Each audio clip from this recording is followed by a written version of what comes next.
In that stunning reversal, the fall of Bataan thus marked the resurgence of the genuinely independent and sovereign Philippines.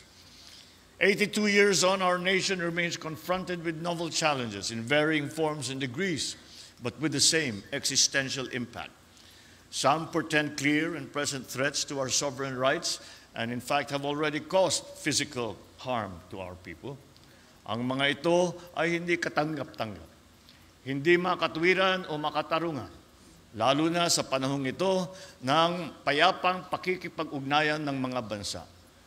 Naway magsilbing inspirasyon ng mga kaganapan noong 1942 at ang tagumpay natin noong 1945 sa ating lahat. Gayon din sa ating kabataan at sa mga ating susunod na salinlahi. Tulad ng pinamalas ng ating mga dakilang ninuno, hindi tayo dapat magpasupil at magpaapi, lalo na sa loob ng ating sariling bakuran. Naway, mapagkunan natin ito ng pang-ibayong kamalayan, tapang at lakas ng loob. Higit sa lahat, naway patuloy nitong pagtibayin ng ating pagkakaisa at ang ating pagiging makabansa.